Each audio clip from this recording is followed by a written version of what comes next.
Talk with your host, Sir Markadu. Yes, indeed. Sir Markadu here, your economic evangelist, your heart of a hustler, and we are here live with Real Raw Talk tonight. And we are going to have a great broadcast, and the topic tonight is which organizations fail or pass the test when it comes to our youth and economics. And I've been dealing with this for a long time, since I think all of us, since we were born. There's an opportunity to kind of address some of the issues that's plaguing our society and our communities. So this is a great opportunity to deal with that. And we got tonight, we got opportunity to really hit that thing right on. And if you want to be a part of the broadcast, you want to call in. The call-in number is 213-292-7694. Again, it's 213-292-7694. And we got my brother in the house. Yes. I'm here. Brother Daryl Davis is here live. ATL Talk Radio, Real Raw Talk. I'm ready. It's Thursday night, 7 o'clock p.m. Yes, indeed. And we also have my very special guest. I call it delicious, because nobody know how to really say that. Playlicious. I just call it delicious, but Claylicious is that she's the purring cat diva, you know. The cat diva? Cat diva, Yes, like indeed. that. Yeah. And she's gonna help us out tonight. How you doing, Clay? I'm doing amazing. How are you today, my friend? I'm doing better than yesterday. I love it. Better than yesterday. How about that? That's good. You can't get better than that, my friend. No. Every day's a greater day. It is. And it's an opportunity to really express to everybody how grateful that we are that God has given us another day to get it right. In some cases, even to get it wrong. Yeah. So pick your poison. Yep. You got to. Yes, and that's what we got to do. And the topic is a real tight topic, and we're gonna hit in the throat. But I think what we're gonna do. Hit in the throat. Oh yeah, just Ew. And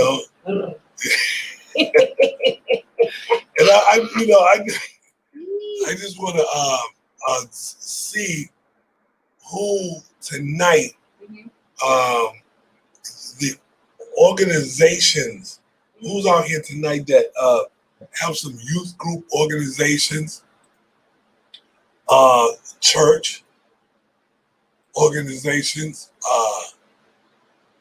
community organizations, who's really out there, and why is it so important that we communicate about that these days?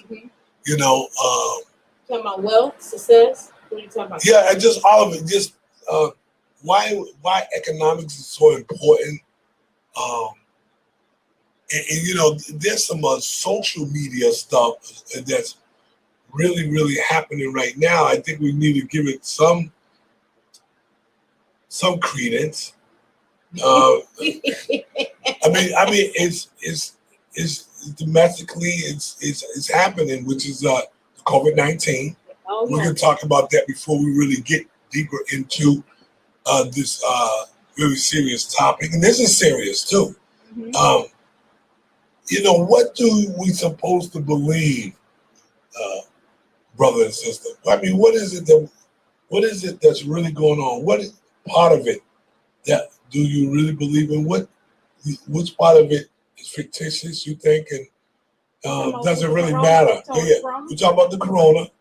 I think it's serious, to be honest. Oh, Corona's real serious. I think You see, we got our mask on tonight. We do. Okay. I always wear my mask. We have a mask on tonight. It's serious. It's getting worse. Look at the state of Texas.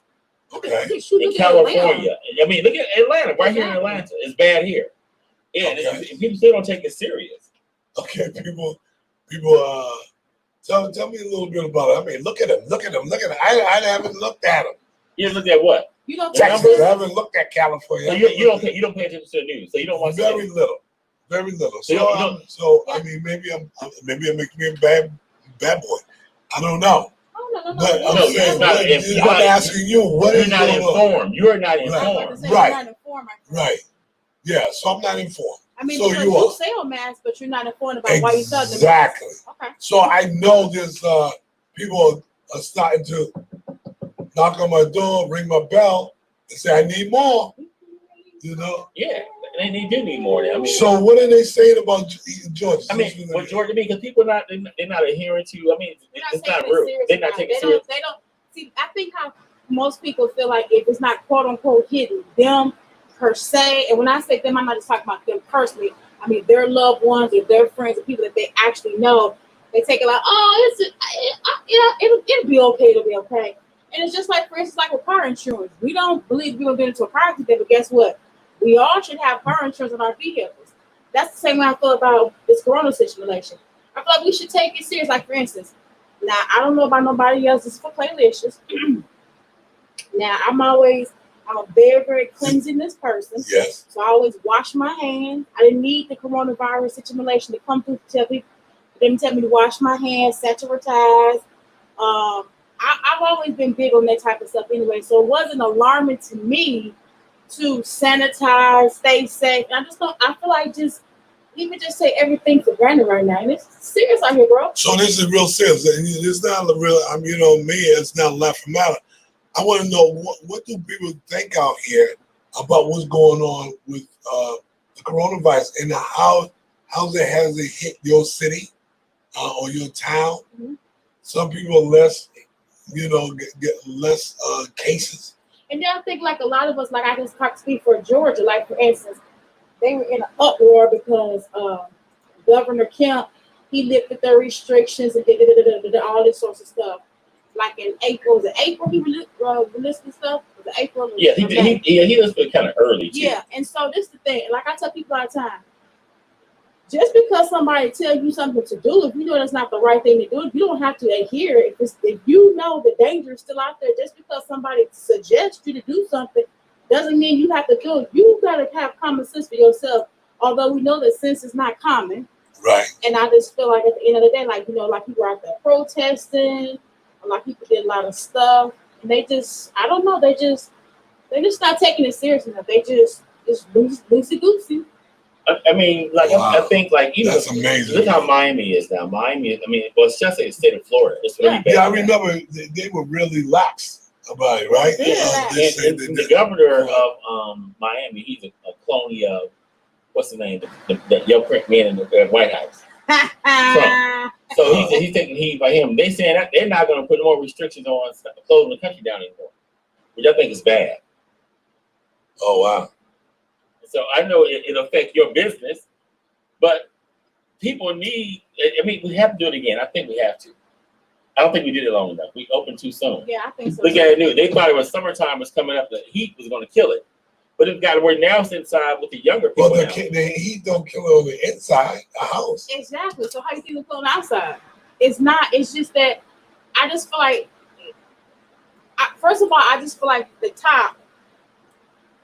head honcho of the world didn't take it seriously from the beginning. I don't think it's something they're sprung on us. I think this is something that they have been known for some time. But just like the people, we just haphazardly overlook stuff. And so now we're haphazardly not doing all the necessary things that we need to do. Like for instance, how hard is it to stay 6 feet away from people? How hard is it for you to put a mask on, or do you really just have to go out every day, all day? Probably not. Wow, the things have definitely changed. Yeah. I mean, just the whole thing. It's mind-boggling to me. Exactly. I keep my saying is like, I never thought I would see this in my lifetime. Exactly. I just not my life. I thought I've been dead and gone. Did you see D.L. Hughley last week? He was just up doing D.L. Hughley. He was just up doing a show, random show, which I don't know where he doing the show. He was in Tennessee. He was sitting down. And he just fell out on the stage in front of everybody. Fell out. They rushed him to the hospital. He was dehydrated, and come to find out, he has the virus. So he has to be, for 2 weeks. He can't be around his family or nobody. He has to be isolated from everybody. He's quarantine. Yeah, he didn't have. He said he had no symptoms.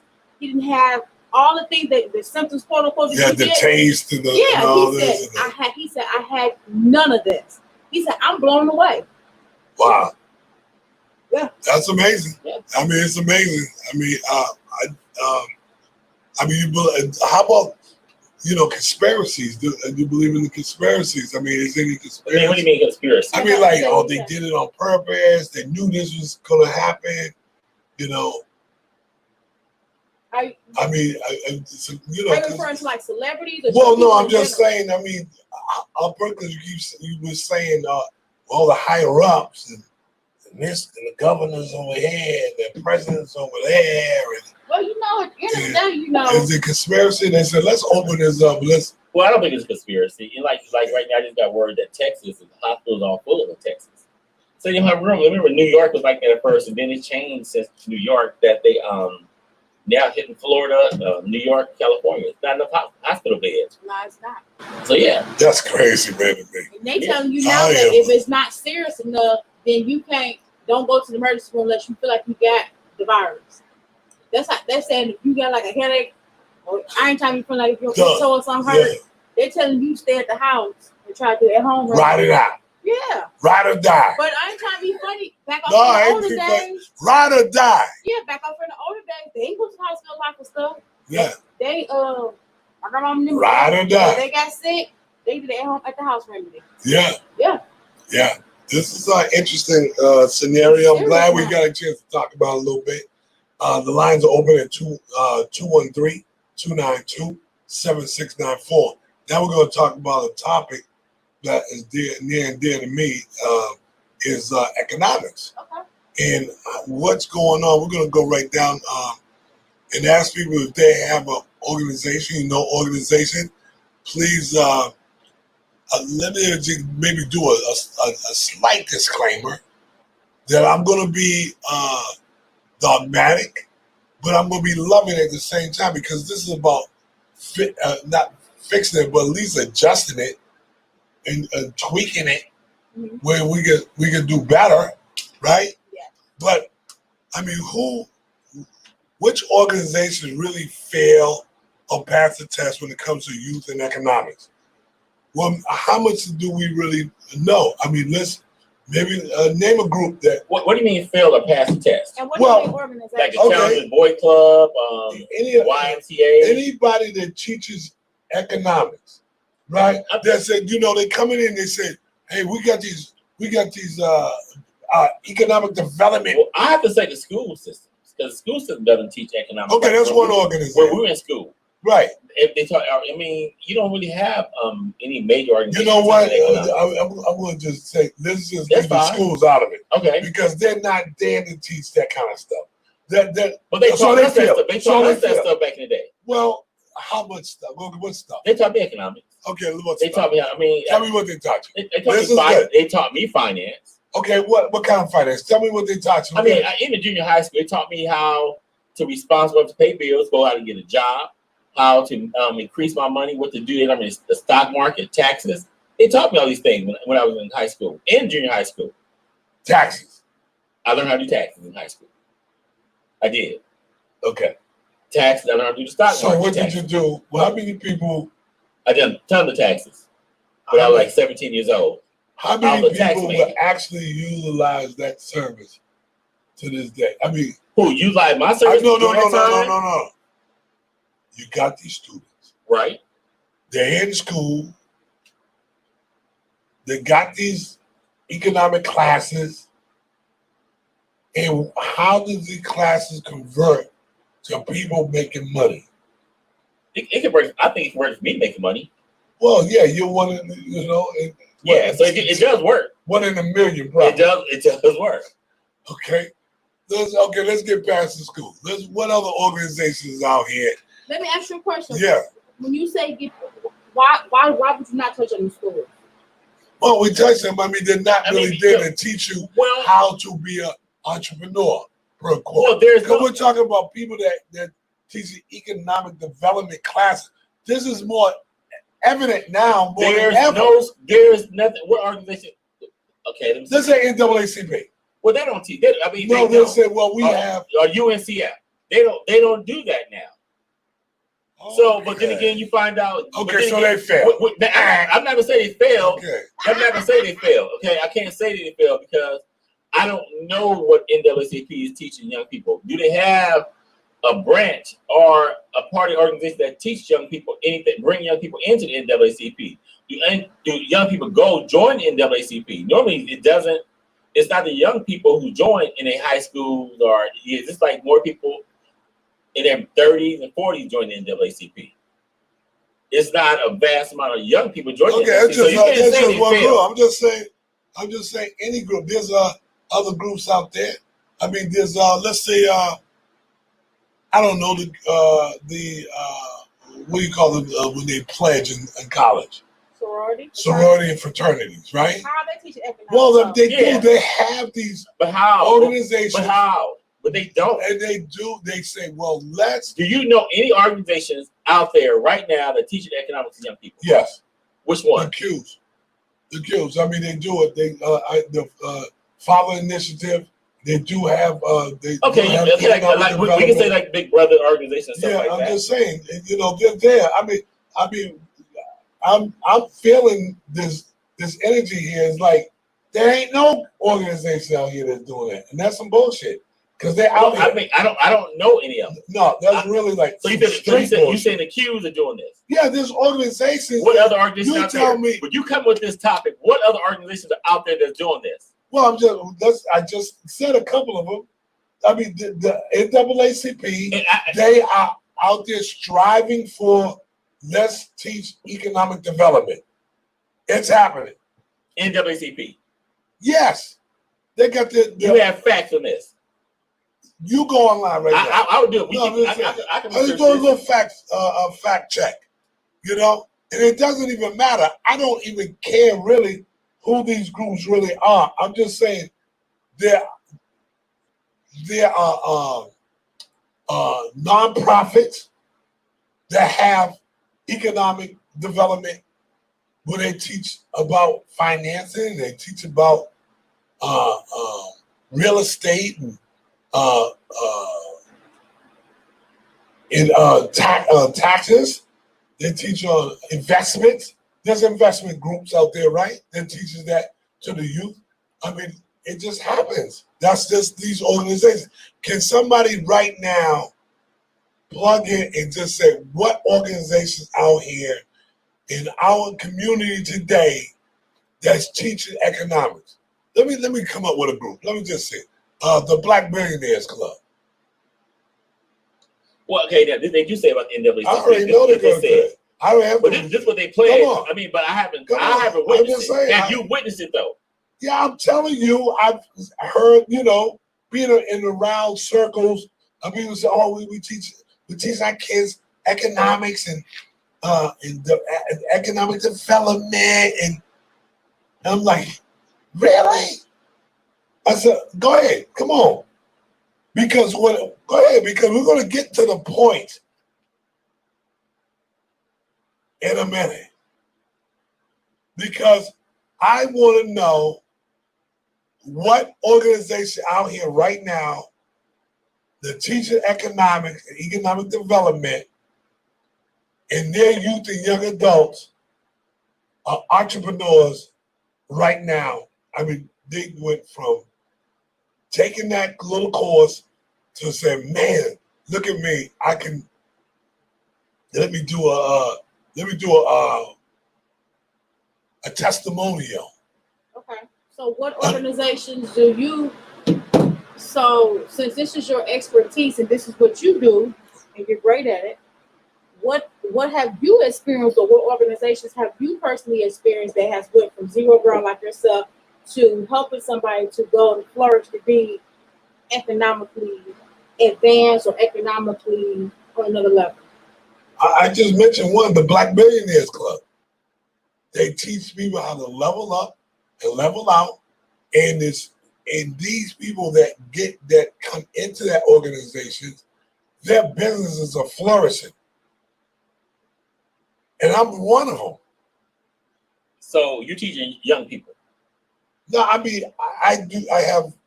Sometimes I teach a class. Are you teaching young people, youth? Yeah, and their parents. No, I know. We talking about the parents. We talking about the youth. No, what I'm just saying. That was the question. Yeah, well, I said We talking about youth young and young adults. We- Well, I'm just saying, young people. Okay, I mean, yeah. the youngest person I ever taught how to teach how to make With your sell grandchildren, was right? was 5 years old. I mean, And they're- it's a fact. and You they're- go on YouTube right now and pull up Sir SIRN7 SEVEN and just pull it up. Sir 7. It's on YouTube. And that's what you're teaching young people. I mean, I teach them how to sell. I mean, and I do it now. I mean, I have families that I help. Right. I already know this. I mean, I wish he was on right now. Milton and his family, his children, they met me at an event, and now their children are entrepreneurs right now. And the truth be told, the daughter is 18. I wish Milton was on right now.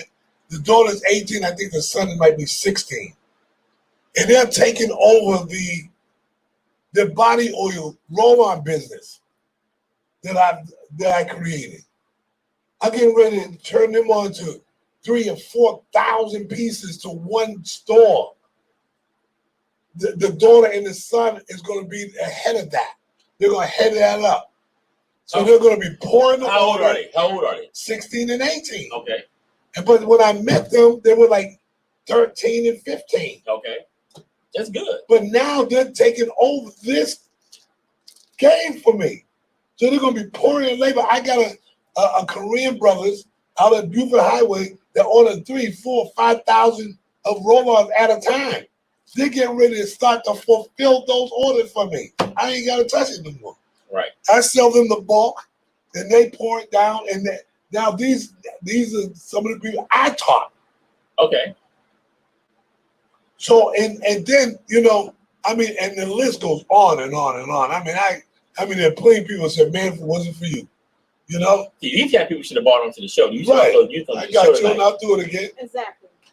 And it's okay if somebody out there listen. Milton Freeman, I wish he could chime in tonight. Tell Milton, somebody get on Milton's wall, Freeman on Facebook and 213, and just tell him come on over 213-292-7694, and they'll put that in the feed too. So I mean, I love what we're talking about. This is what I really want to get people to really understand. Is that once we work together with all these other groups, education groups. Mm-hmm. I'm not really education group.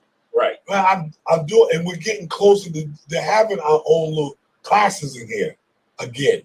Okay? So, but this time we're looking to make sure it sticks, right? These are people that come in, learn about customer service, etiquette, branding, marketing, psychology, simplicity, duplication.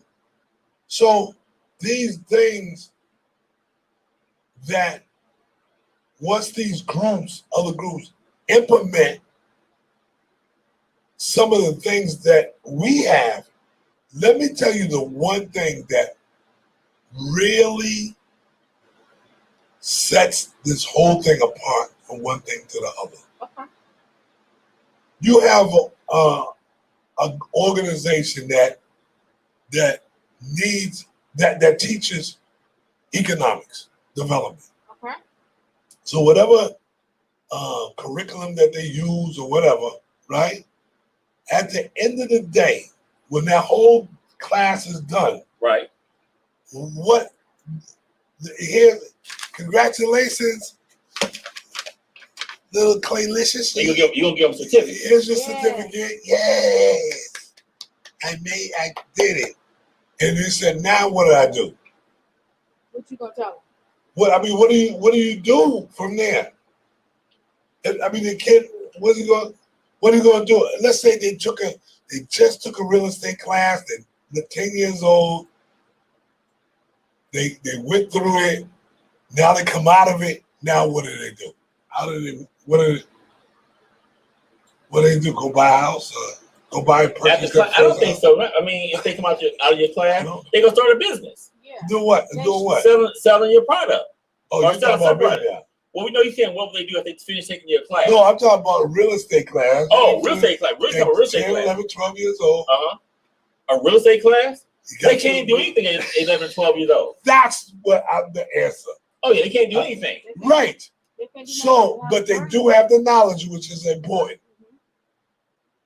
What I'm saying to anybody that hears the sound of my voice, or if they ever hear this broadcast, you have to have products, some types of products, to engage our youth, especially if there's most of these groups. What kind of kids they dealing with? Them kids are probably from out of the hood, right? They get there in summer. Oh, guess what? We got a summer camp for economic development. Okay, but little cats like me, I said like me, not just like me, right? But like me from the hood. If you don't have nothing for them to sell, they're gonna go back to what they know. But mostly like that's just bottled water. Smell some weed, sell some weed. These are young kids out there selling water inside the freeway. So how do you feel about that? Oh, I feel so you ever reach out to them? You ever reach out to them and say, "Hey, y'all should sell chronic killer"? I approached a few of them, but now once we decide to go ahead and make this a whole curriculum class, we know that this is going to be every Saturday or every other Saturday. Right. Then here's your flyer. Hey, come to one of our events. We're going to show you how to even get better at selling your water, but also put some other products out there that your customers are going to come and they're going to be looking for you. Right. I believe you do it. Yeah, they're going to be looking for you on that block. That's going to be a hot block right there because you sell water. They're not going to be looking for water. They're not just water. Right. But because they're looking for that kid that has what? The air freshener, maybe some black soap. Right. Some body oil. Aretha Franklin t-shirts. Yeah. Even that. They say, hey, you got any more of those t-shirts? And they're looking for this kid over there on that same block. Right. But now they're looking to get some residual stuff. Hey, I need another bottle. You got it with you? This is very, very, and let's take it, let's peel it back now. These kids they're out on the block, they're very courageous and innovative to be able to do that.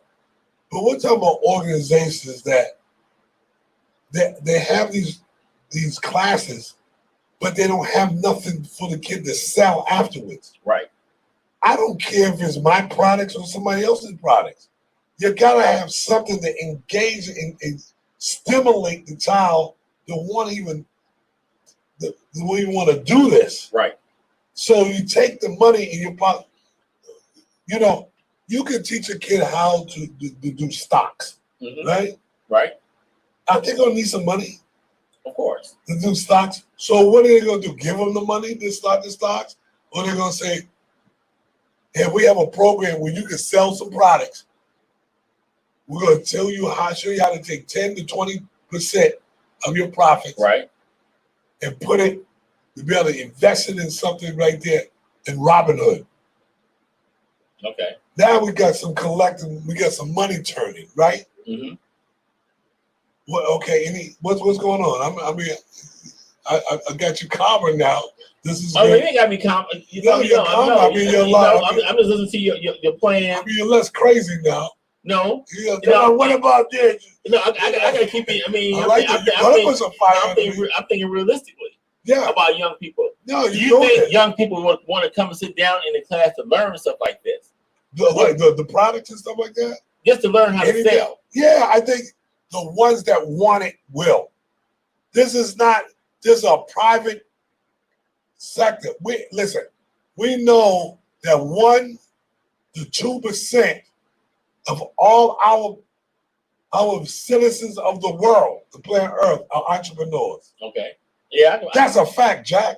Yeah, I believe that. So knowing that, we have 98%, or really 100% people in the world are consumers. We Right. all consume, We do. okay? But 98% of the population don't want a business for themselves. Why do you think that is? Because it's the grooming of the school systems and everything like that, and how we were brought up. You know, I mean, we were brought up in these generations, where from generation to generation, it passed down to get a job and go find a good job and get some benefits. Do you find that most entrepreneurs, like startup entrepreneurs, they too afraid? They always have a regular job they have a regular 9-to-5 job, and they won't put their whole energy into that part-time job, into that self-employed job. You know why? Why is that, you think? I think most of it is less uneducated. I mean, I they don't understand. If they sat with me and I gave them all the information Okay. that they need, to say, you know what, I need to take this a little bit more serious.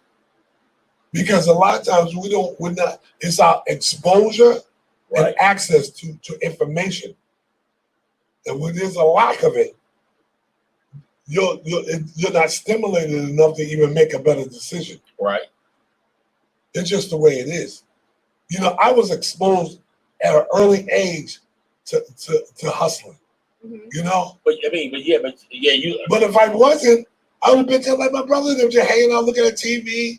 I just had a different spirit. Okay. There's a lot of our children that have an entrepreneurial spirit, but they don't know what to do with it. That's true. You can say, I agree with thank that. you. Well, they You don't know. tell Where, a they kid, don't know don't where. do They something. don't know where to start. I'm about They don't say, know how to start. Right, they They don't know how to end. I mean, not just kids. I mean, you have people in their 20s and You know, 30s don't know how to start. People don't know how to I start. understand, but that's what I said, for generation to generation. You grew up in that space, that mindset. But most people who want to be entrepreneurs, they just see it for a short-term thing. I believe they doing it. Say, I want quick money. I can't go. I can't wait that year or 2 years. There's a lot. Everybody's different. They are. Everybody's different. You're just talking about the mindset of that particular person or that segment of people. Yeah, group of people. Right. Yeah. Then you got these people like me that's on fire, and they just needed that opportunity just to get the right product or the right service to stimulate and say, Are you I can basing, do this. let me ask you this Yes. right here. Based on what you're saying, are you basing on what you, basing it on yourself because you have a fire and drive within yourself and you know what you did to get from zero to where you are now? I'm going to answer that. I'm waiting for the answer. No, okay. No, that's based on wisdom. I'm an educator. Are you basing on your wisdom? No, I'm saying I meet all types of people. But again, are you basing on? That's fine that you meet all types of people, my boo. Listen, I got you, honey. Listen, it's not that critical. I'm saying that I'm basing off me and my knowledge of how I see people. I was a young guy. Mm-hmm. I grew up around. I had 4 other siblings. Gotcha. I had a shitload of cousins, okay? And I had adults in my life. And because of my mindset and how I wanted to be around, I was in sales since I was 10. So I already knew what it was like for somebody to tell me, no, I don't want that. I don't want your candy. I don't want that. I don't want you to do this, do that. So I understood rejection at an early age. And I also, because of what I just said, I understood that means everybody that lives on the planet Earth understands rejection at an early age. When somebody tells you no, can I get a cookie? No. Can I go outside? No. So we understand rejection. And rejection at an early age is embedded and ingrained in you at an early age.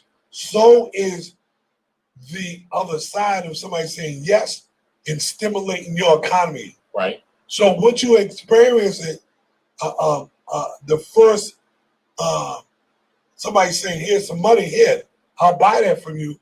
You're like, "Who we?" It's just like a dog when they bite somebody. When they first bite somebody, and they say, "Oh my God, I gotta do that again." Right? And then it's stimulating to hear the people cry and scream, and the dogs are, "Oh my God, I can do this." So, but okay, I mean, but you had somebody. Crazy, right? I think it's I don't think not just inherited to stimulate somebody. You have to want it inside yourself. Nobody told me. I agree. Nobody told me that. Hey, was there with me to stimulate me to be on radio stations. No, Nobody. I had my. So even when I was a kid, and I agree. At 14 and 15, I knew what I wanted then. When I was 14 and 15, I had this. It was a contest or something, and I wanted out of thousands of people at this #1 radio station. They put my postcard, and I wanted this brand new color TV. And right then and there, I was so excited. That stimulated me to be a winner. I just said that. So you're agreeing with the it's a stimulation. It was a award stimulation thing. It hit you and it stuck with you. It did. I'm saying, listen, go ahead. No, but it's important. I agree with you. So it did. It stuck with me. It still stuck with me. That one day changed my entire life. And this is what I'm just saying. It's just a common sense. Everything that happens to people, it kind of sticks with them. Right. So you said losers stick with losers.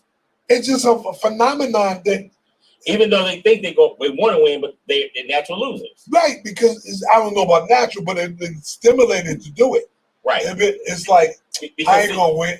You ask somebody saying, "Don't do that. That shit is stupid." Right. You're never gonna fucking beat nobody doing that shit. Like you said one thing. You said the sales and merchandising. That's what you did. I stuck with radio. Right. I stayed in my lane. Right. But it was also something about anything. Right. I was basketball. Right.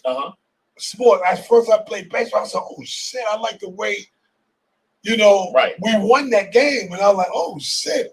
I mean, I like the way that ball traveled that distance. Okay. And I seen it on TV, and I said, "Oh shit!" It's a repeat stimulation. Right. And then even with basketball, I sucked at basketball when I first. I mean, I literally sucked at it. Okay. But I remember even I got some stimulation there. But I really stuck at it. But as I did it again and I began to rebound, and I realized, I was like, "Oh shit, they need me to do that." Right. So that was my thing, is to rebound, grab that basketball and give it to somebody. And I got so good at it, I became an expert at it. Just rebounding. Boxing out, as the coaches would then teach different ways to do things. And I got better at it again. I said, "Oh shit." And I practiced it.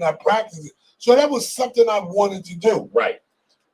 So I don't think nobody really grows up saying, "I'm gonna be a fucking loser." You know what? I'm gonna win at that. You know what? People like that, I say that because people tend to choose to do 4 or 5 different things. If they fail at one thing, they keep going on. They don't stick with it because it's not fast enough. It's not quick money. Yeah. So they tend to say, "I'm going to move something else because I'm not making money fast enough." And they somehow they either learn that on their own, or they picked it up watching somebody else. And then the people they hang out with. You gotta be really careful. You do, and that's why with these even organizations or these groups, you get with these groups, you get with these companies and these organizations, and you don't get stimulated, and you say, "Why did I even join that?" And the person that recruited me left me stranded. Right. Yeah, I mean, because being entrepreneurs, and myself and you, it's like we bring people work under us. It's almost like you're responsible for these individuals. So you got to sit there and say, "Okay, I got to be a great leader." That's what I was saying. Your organization. Right. So are you a failure, or you're winning at what you do? I mean, when you train somebody or teach somebody something, do you teach them a winning system, Or do you teach them the words you can teach and let them do whatever? No, see, that's different. No, I think I teach winning, but see, people, and I say people, they feel like they know it all because they want to run it them way, the way they want to run. And that may be true, but we're talking about you and your system. Is your organization? Does your organization suck? No, no, right. I am the organization. Right. I am the organization because I represent the organization. So what people do is up to them, and that's again their experience is to do the things that they were trained to do, and it has nothing to do with it. And that's true, but I mean, but see now, and then as I grow, and I mean, like this week was a major week for me. Yeah. And so I say, well, now I can do this now because I knew in my head, you don't tell them everything. Yeah. Because I knew what I had to do because you have people out there who say, hey, he's not doing this now. But then they never know what you're not doing now. But now I got everything by ducks in a row. Nobody will be able to stop me now. Yes. So now, I mean, I'm ready to compete against anybody and everybody, and they can't stop me. Yes. But I had it already planned. It was designed for me to win because in my head, every day, I plan to win. I never plan to fail at all. I'm going to have setbacks, but I always say, okay, what was the cause of that? So I feel a little bit better about this. I'm saying, okay, which organizations fail or pass the test when it comes to youth and young adults in economics? And that's, I'm just doing this segment for people to really look at what you're doing as leaders out here, right, in these organizations or businesses. This is an organization. The Heavenly Body Products and Chronic, this is an organization. This is an organization of people. Let me tell you something. The Black Billionaires Club. Uh-huh. I'm not pumping them because they're my friends or right. This organization, and I want you all to go look it up. It's called the Black Billionaires Club. The strangest thing is too, I don't belong to any organization per se. Yes. And that's the strangest thing. No Black organization have came to me and asked me to be part of their organization. But see, then it's almost to the point where it's like, well, do he have any power? And I know how much power I have, especially now. I can release that power. And no organization ever came to me to see the strength that I have as a entrepreneur owning a radio company. Well, the thing is people coming to you now. People are coming to me. I just got a phone call from it's big Donnie Hathaway daughter. The organization most likely they're not going to come to you. No, you got to be wanting to be a part of something. Well, I'm already even they might.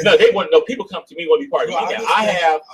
I have people come to me now. Like I got a phone call from Donnie Hathaway daughter last night. She have an organization, but she want to be involved with. We have made arrangements for 3 different events for the rest of this year. I have people call me everywhere now who want to be part of me, but the Black organizations like the Billionaire, what's the club called? The Black Billionaires. Black Billionaire Club, the Black Men of it, 100 Black Men of Atlanta. They haven't approached me. I got approached by a Black organization a couple of times, but I didn't fit in with them because they couldn't. I didn't fit their guidelines. They could make me do what they wanted me to do. It was a BS organization, a couple of them. Yeah, but it's interesting because we, as a people, need to connect those dots. We do. We got to do it. We. It's easy to be hating. I hate motherfuckers like that. I do. I mean,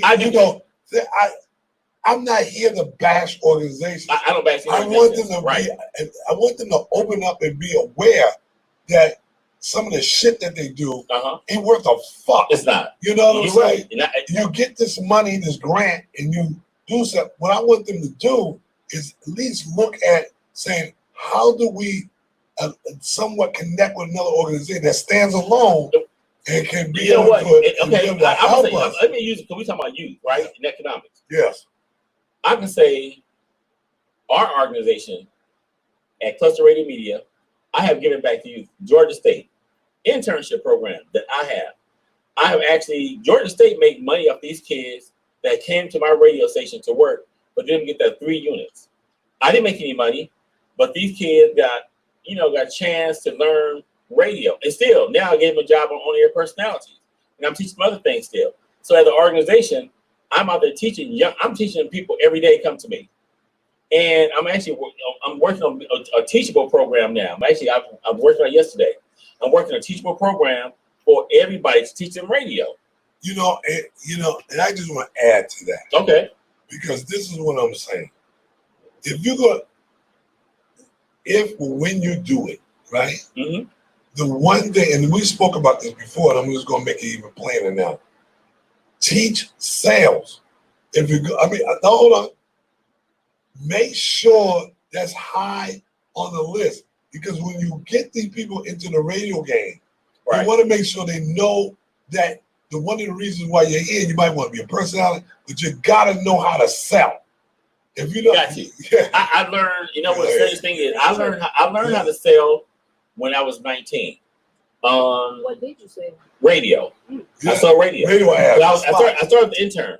Yeah. And I started selling. Well, I worked in the traffic system continuity director, where I learned the backside of it, what they do when the sales people bring in. I know how to work the commercials and stuff like that. Come on. And I did the paperwork and everything. Imagine if you just learned radio. And you didn't learn sales. Right. You wouldn't be the complete person that you are. I wouldn't. So I did. This is why I'm telling these organizations, just make sure you teach sales. Don't fucking just teach how to do it. I learned sales. My first job was traffic system continuity director at the radio station. My second job was sales. They put me out there on Crenshaw, 43rd and Crenshaw, with a satellite office, because they said, come on, you're going down into the community and you're going to be a community person. Go out there. And I think they said, we needed a truck. I learned how to barter. I learned how to sell. We need to give away this $10,000 truck. Go give us a truck to give away, Daryl. I went and got that truck that same day to give away. And this is all I'm saying. And I learned sales. And I said, what if we took that same initiative, especially these organizations, get the kids that are really ready, and we pick us some spots, because there's plenty of spots in the hood. Right. Super stores, grocery stores, barber shops, beauty salons, check cashing places. We start setting up, and I guarantee you, once they start to learn, they're afraid to do commission. Most black folks are afraid. I'm afraid to do commission. You know what? My job was a commission job. Right. It was. They're afraid of commission. Okay, that's one aspect of sales. Right. Okay, there's other aspects of sales. It's direct sales. Right. Yeah. So it's hand-to-hand combat. Here's the customer.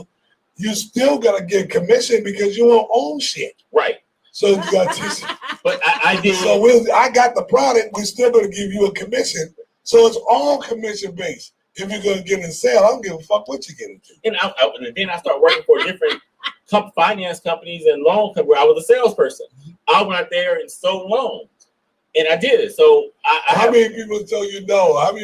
I think that was probably, I didn't have a problem in telling me no. Yeah. It was somebody, I go to the next door. You learned that early. They had no problem. I had no problem. Right. No, don't bother me. No, slam the door. But then I was recently with somebody else trying to teach a young person sales.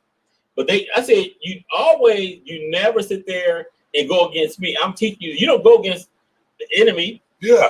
You don't do that. Yeah. You don't pit the enemy against me. Yeah, because people going to sit there and talk crazy to me as a salesperson and teach me I don't know what I know. That's okay. Yeah. I understand that. I expect that from certain people. Yeah. But you as a salesperson, okay, thank you, sir. You think what you want to hear. Thank you, ma'am. Man, now moving on. But you don't go back and deal with these people and say, well, I think Daryl was kind of wrong. He didn't know what he's talking. No, you never do that. Yeah. To the trainer. Right. You trying to sit there and become that individual. Listen, that needs to be part of the class. Yeah. Loyalty to that sales team. Loyalty and etiquette. Yes. That is never do. These are things you never do. You never do. Right. Because your name is gonna get out there. People find out you like that, you're a sellout motherfucker. You just a sellout. So if you sold the out, word gonna get out. If you sold out to your company, go ahead. Go ahead, Clay. I was just gonna say, it's like most people as well too. When they think about sales, they don't understand that no is not always a bad thing. Man, that's one of the best things that can happen to you when you start with sales. Seriously, people don't get that. But that's how you But know. the people get crushed Exactly. because they don't like Because rejection. most It people kills don't them. like rejection, and that's all a part of the sales. Anything you gonna do in life, You're never gonna get and guess 100% what? yeses. We all are sellers. People Yeah. don't realize that because every day we're selling ourselves. You selling your brand. You selling who you are. You That's hard to selling- convince a nigga right there. Yeah, I'm That serious. you're- Right there, right there. that's That's hard. right That's there. hard to That's sell. what you doing. That's hard to sell to somebody that can't stand rejection.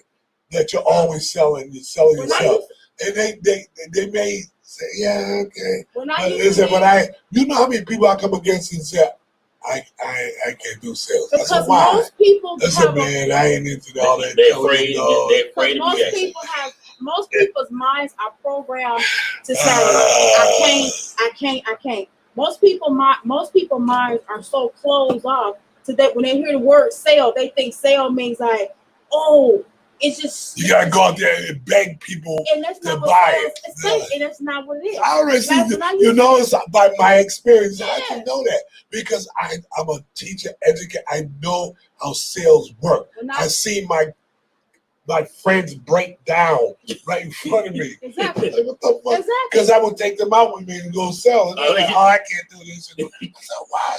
Go ahead, I'm listening, Clay. No, that's good what you said. When I used to be a team leader at Target back off in the day when I was in college, I used to be a team leader. First, I started cash register.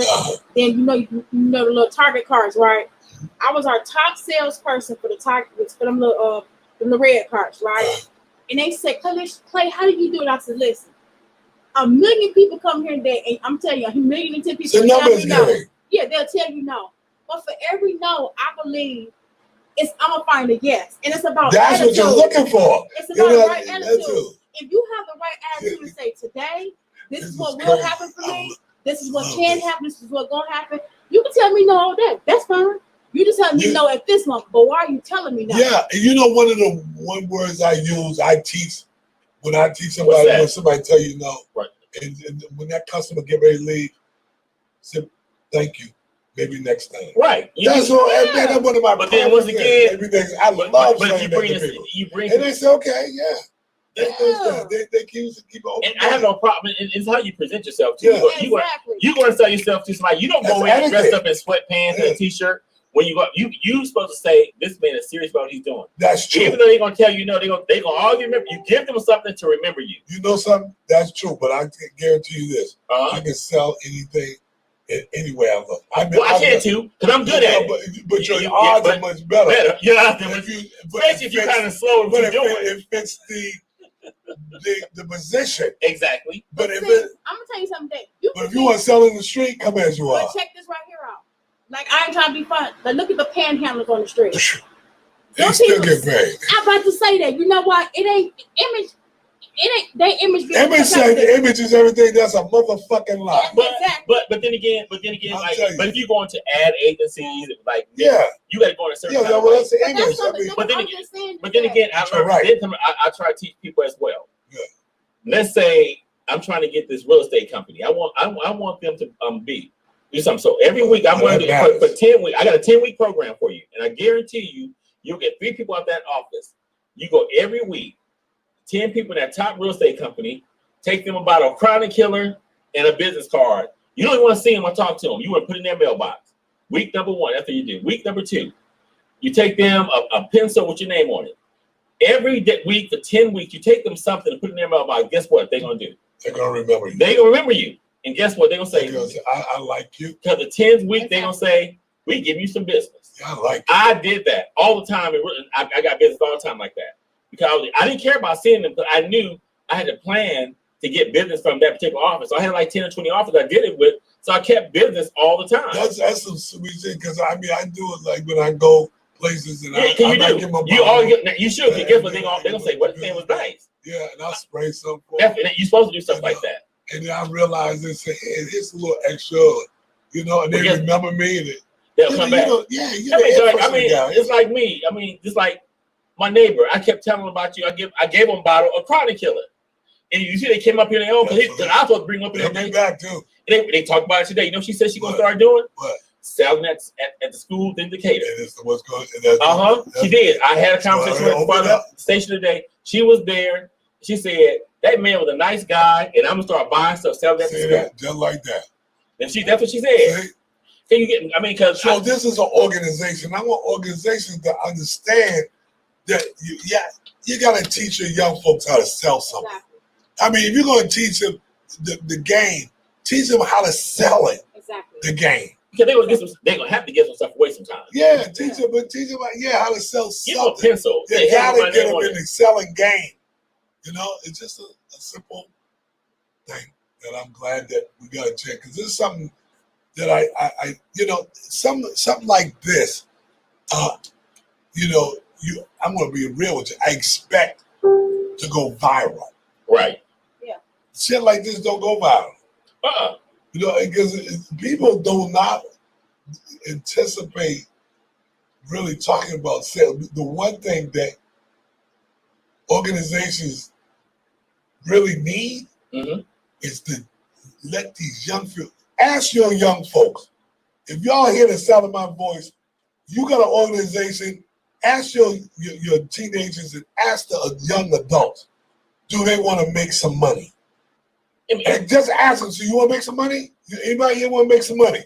Just ask them. They're going to say, yeah. Then what they going to say? What I got to do? That's what they gonna say. What I got to do? And you say, I'm thinking about maybe, get some oils, some incense. Oh, I love oils. See, this is what I want to make sure we leave them with this spirit, right? Right. When your youth and young adults are excited, Claylicious, you have a daughter, right? Yes, sir. She's about 20. She's 18. 10. I want you to do me a favor. I want you to really do this for me. Okay. I want you to ask her, say, honey, you want to make some money? Want to make some extra money? And I want you to see I want you to experience what she's going to say to you. And I said, I want you, she said, conversations all the time. right. Now I said, I got, just ask her, but don't set it up. Say, hey, baby girl, hey, you want to make some money? Want to make some extra money? She said, yeah, I do. What I got to do? So I need you to come take a ride with me. I want you to take you up to a warehouse, to a company that I know. Okay. And I want you to come up there, and I want you to come up and smell some stuff, some smell goods, because every girl likes smell goods. They do. Right? We do. Yeah. So you like smell goods? Yeah, mommy. I do.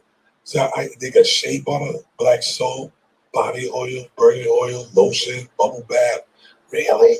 I want to go see that.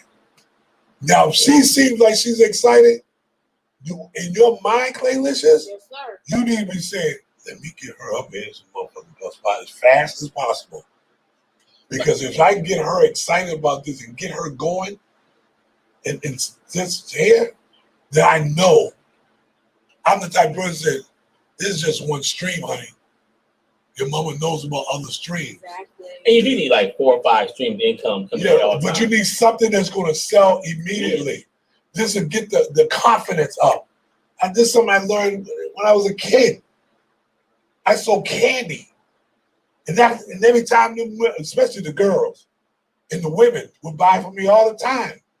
And guess who 95% of all my customers are today? Women and girls. That's good. Because I learned early, when you're nice to women and girls, they will support you. That is true. That is absolutely true. And if you businesses out here or organizations, take it from somebody that know. If you want to know, I want you to reach out to me personally at 404-578-3549. Again, that's 404-578-3549. And I want you to come on and get your kids some access and exposure. Come on over to the warehouse. It's 2571 Park Central Boulevard in Decatur, Georgia. Just look up Heavenly Body Products or Chronic Killer. And then my phone number again is 404-578-3549. I think anybody want to call in. We can get a caller right. Okay, go ahead. We got a little Get out time. of here. I want to see this. I hope to God that somebody gets on this line 213-292-7694. I want get me fired up again. Because our children and our youth depending on us. And that really, you don't know how much that should drive me crazy. Right. You know, I mean, it actually drives me crazy. I mean, to the point, I mean, where I get tears in my eye because our kids deserve more than what we're offering. We go, you know, we're offering stuff. We hand them a handful of shit and bullshit, and then you want your kids to be something special, Right. and then they end up. But I mean, like I said, my grown niece, that 50-pack of Chronic Killer. I talked to her yesterday. I said, "Have you sold anything yet?" Well, yeah, Phil. I said, "Wait a minute. No, you had it for a whole month. Why haven't you did anything with it?" Well, I sold a few things. A few. She is a product of her environment. Exactly. Because you can give somebody something and they won't do shit with it. We did. That's our second person. Teach somebody how to do it. But this is the second person we did it to, Sir Mark. Right. It's the other person didn't do the same thing. Now, if you did a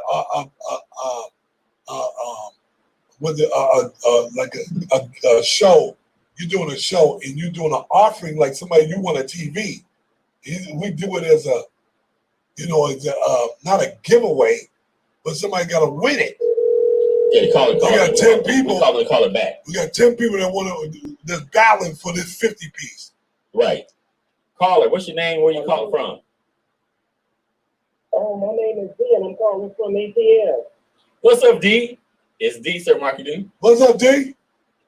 Nothing much. You fired up tonight. Oh man, that's my job. I'm always fired up. You know something, D. When you're talking about the youth and young adults, you know, you gotta be. See, there's not too many people that do what I do.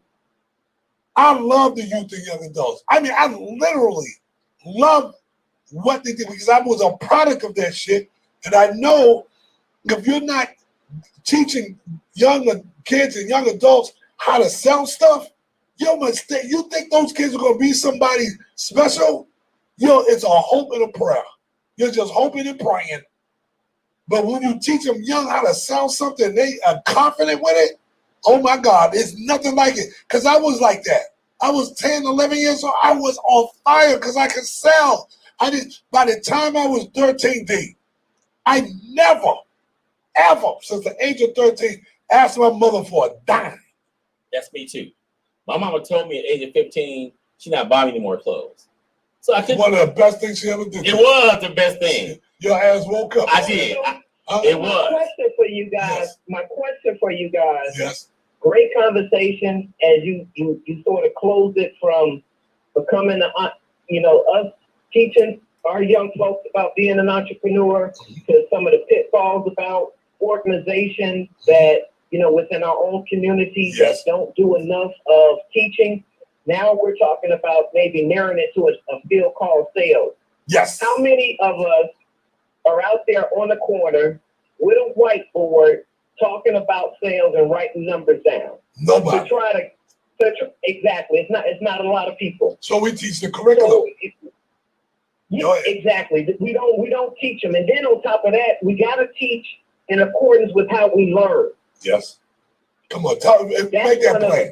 Make that plain. The biggest problem. Make that plain. I mean, say that again. So we got to teach a little bit differently. People how they think. Exactly. Not just how they think, also the environment that they're growing up in. Yes, that was me. All of those things play a factor. So I got to figure out how can I reach these young folks over here who have a lot of problems at home. Yes. But I know they want more out of life. Yes. And they just have to find a mentor. Yes. And that mentor apparently is not in their home. It could be that person standing on that corner, drawing on the whiteboard. If you want to learn sales, I'm going to give it to you for free. I'm going to give you a taste of what sales are all about. Let's break the number game down. Now, this new school math that y'all learning in school, I don't know nothing about that, but I'm going to just break sales down because numbers don't change no matter what. And numbers don't lie, people do. Exactly. So we got to break it down to where the kids can understand, to grab them. And you know something, Dave? I agree with that 1,000%. But now after that, guess what you got to have? A product for them now to take those numbers and now put them into reality. And that's where Exactly. the organizations drop the ball.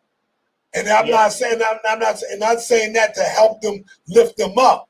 I'm not saying that to Yeah. just smack them around, say y'all ain't shit. But I think it's bullshit that if they can't take heed to now you're teaching all these numbers and stuff, but there's no practical application. Yep. And once you get a child a product in their hand, which they understand, look something quick. Tell me a quick product that somebody would probably buy for me. Soap. Soap. Yeah, excuse me, I'm selling soap, ma'am. I'm not asking for a handout. I'm asking for a hand up. And this is all I'm saying. I'm not asking for you to give me anything. I have a product right here. It's called soap. And I think it's a problem too. When these young kids out there selling, hustling, they water on the corner, we tend to say, "Oh, just give them $1 just to help them out." Take the water from them, Yes. because they'll feel good about themselves. They don't teach them. Exactly. I mean, we tend to say, "We'll just give $1 to you." Nah, Make them feel like they're make them nobody. Yeah. No, you ain't gotta drink it, but Yeah, take it they're out from there them. begging. They're not out there begging. They're out there hustling and working. They are selling. They're not asking for you to give them anything. They're not panhandling. So why give them $1 or $5 free? That don't make any sense. Because then they're never gonna make it. They're not gonna learn the business. If you're gonna give them $5, get $5 worth of water. Right. Do not sit there and say, "Well, I'm just gonna give it to you because it helps you out." No, give me what you want, because then they're teaching they got to go buy more product. Absolutely. Because they're gonna say, "Well, I gotta keep doing this for," because they're making them a criminal. Right. And then see, this is what most of our panhandlers, where they come from? Where? They come from the sports teams. And they say, "Here, we're gonna go out and pass out the helmet." And you're out there begging for coins. Right. Oh yeah. And you get good at it. Right. And then you get to a point, you ever seen where kids are out there but there's no supervision? They're out there gaming. That's where they learn it from. They learn it from that kind of environment. Because they don't have to get anything. They say, just have a football helmet out there. That's it. They might not be on the team. They're not even on the team. I've been Put there. a jersey on it and just say, "Hey, support our football team. We buying uniform." You know that's not true. Yeah, I sit there. You kidding me? I seen that game right there. Yeah, but it's not just the product that you're going to teach them how to sell.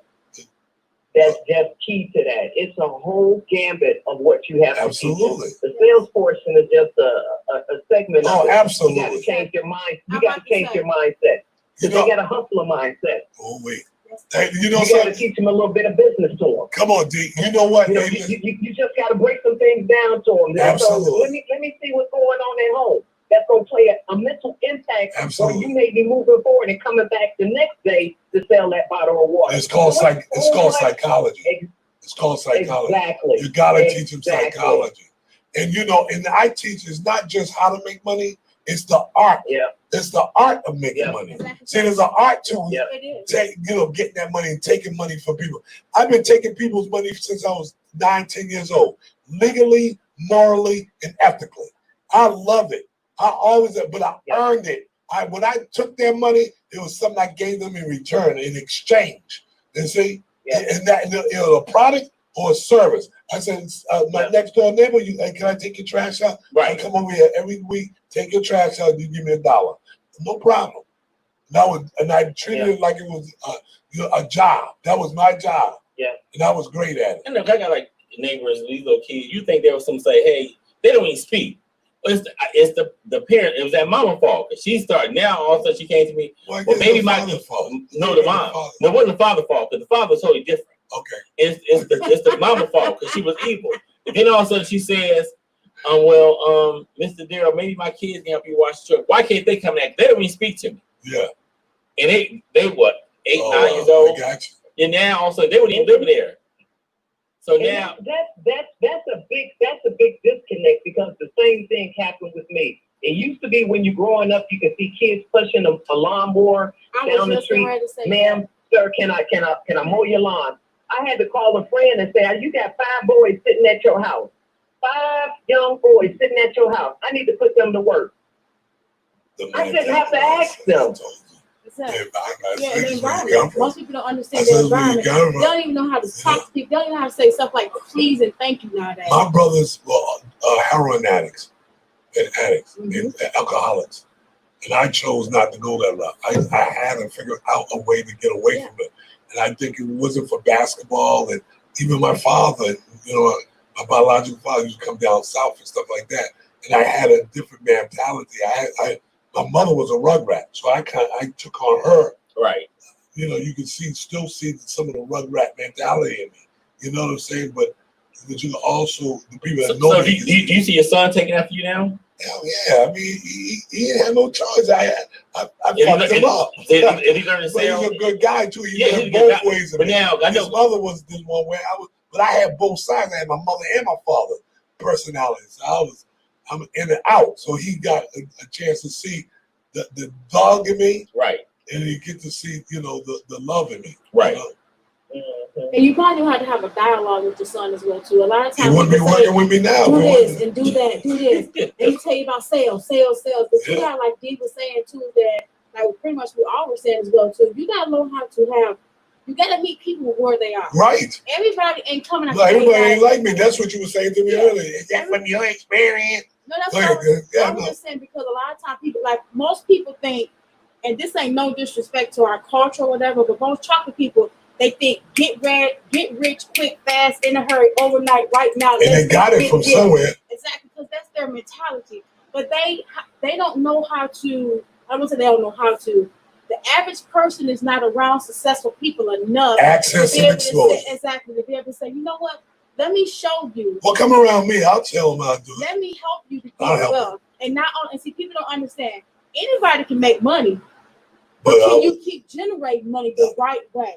man, Can you have multiple streams of income? Right. Can you do passive enjoy- income? Can Exactly. you have aggressive when you income? wake up in the morning, have your bank account access more money to it from a business that's How to make money in your sleep, and I know how to do it, and I'll teach you how to do it. exactly. I know how to get that paper. And it's not, but it doesn't just stop there. That's the mentality we have to keep. We have to sort of pause right there, but keep it moving. Because if we just teach our folks how to create passive income and not focus on creating generational wealth, then we're wrong. No, that's I the met a point young I'm making. lady. Yeah. I met a young lady. I was in an Uber vehicle. She wound up asking me, based on the conversation, I really got to tell you this conversation.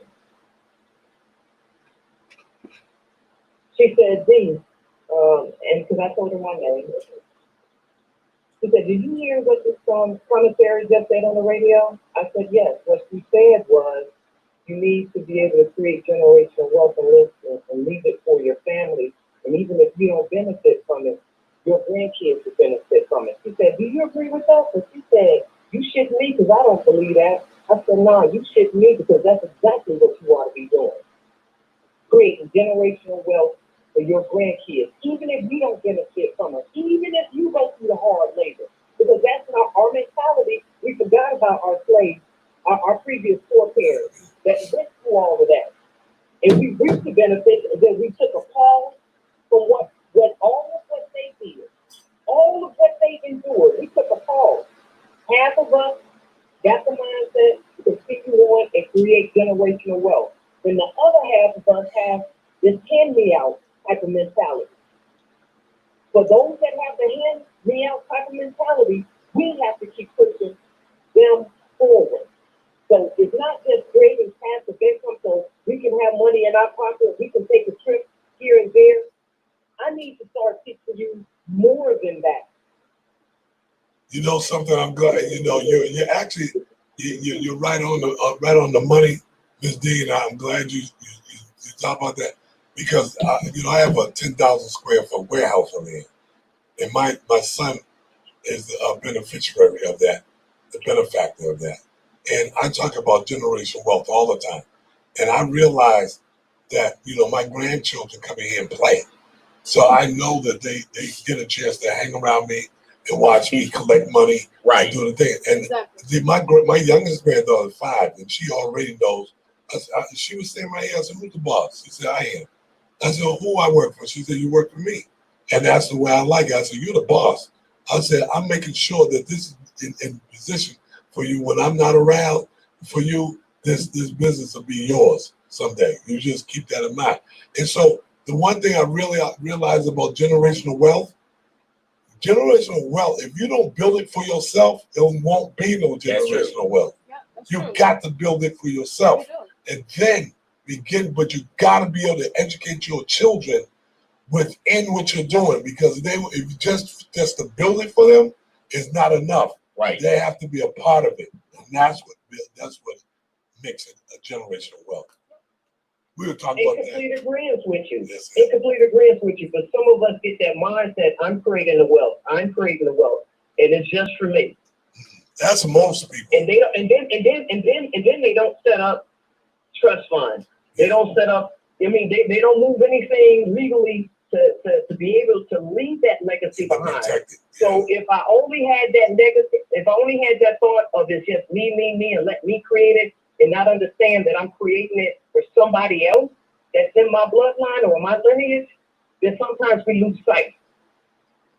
I agree, but and I think But we're that in saying the most same. cases. But we're saying the same thing, though. Yeah, it's in most cases. I mean, because again, generation to generation, we there's going to be a percentage that's going to break generational curses. I just was one of them. I mean, I come from a poverty-stricken, drug-infested family. You know what I'm saying? I mean, everybody was doing some drugs except grandma. You know what I'm saying? I mean, we was sniffing, smoking, you kidding me, drinking. I mean, first thing in the morning, 40 ounce, coffee. That's coffee. And when we had coffee, that was my coffee, So I've been through a lot. I mean, I smoked crack for 8 years, sniffing heroin, dropping pills, and God decided to let me free. And in his great wisdom and sense, in the sense of humor, I realized that I need to set this up for my children and my children's children's children. Right. Yeah. Yep, you have to. So my question for you was saying that, and I got it, that we're gonna definitely focus on the family. What's your thoughts on the circular of friends and family that are around you, eating from the same table that you're currently eating from? Because you created it. You've created that platform, and the sky's the limit for you. Yeah. But what about everybody in your circle? It's not for everybody. There's people that want to be a part, and there's ones that don't want to be a part. But that's easy to see. All you gotta do is be aware. Awareness brings on clarity, and so because I'm working on my vision, not my dreams. I get a chance to see to deal with the people that want to be a part of the table. See, I am the table. I bring the table to the table. So I always most of my circle that would seem like their family and friends or whatever, they're not at the table. They're not even in my circle. Yeah. My family painted themselves out of my circle a long time ago. I only have, that's why I nurture my granddaughters. It's easier. I mean, it's fun to say, this is your table, me. I'm your table, and this is how you just be aware. I teach them how to be aware of people that are not really family. Right. And because that's how I got molested at 8 years old. Right. I was being around somebody that wasn't really family. And they'll say it's your family. That's your goddaughter. That's your godmom right there. Yeah, I'm like, No, you can't do that. So I hope I answered your question. That I'm really very particular. Now I see that my daughter-in-law, she cares about who I am and what I do and how I do it. So these are the people, and my son, they're going to protect the company as we go forward. Yeah. And now we're talking heavy on investments, land, houses, building. So now it's becoming even more business structure. How we're gonna add on to what we got. What is it gonna look like 10, 15 years from now, and how your daughters are gonna benefit from it. Right. That's good. Mm-hmm. She said, Okay. I said, okay. It's We'll okay. talk again. No, we have to let you meet Sir Martindale. That's V. Oh, we have to let you meet Sir. I We can't wait to get meet her. together. I'm looking forward to it. And I'm glad All you right, came on. thank you. You're welcome, Queen. And I'm glad you came on. I'm getting ready to bring this show to a close. And I'd like to thank you for being on. I'd like to thank everybody for tuning in tonight to Real Raw Talk. It's been just a pleasure to serve you. You know, as one of God's children. It's been an awesome pleasure. Well, thank you, Cap. Thank you. I enjoyed myself. Clay Licious, awesome. Again, I'd like to thank my guest on Miss D. And God bless you guys. I hope that God continues to bless every breath and every step you take. And just, stay in peace, not in pieces. And take care of yourself and take care of each other. All right? And just enjoy the rest of your night.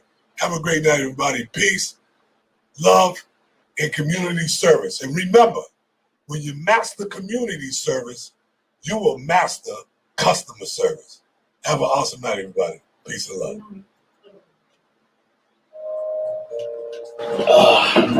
Good show. Good night, everybody.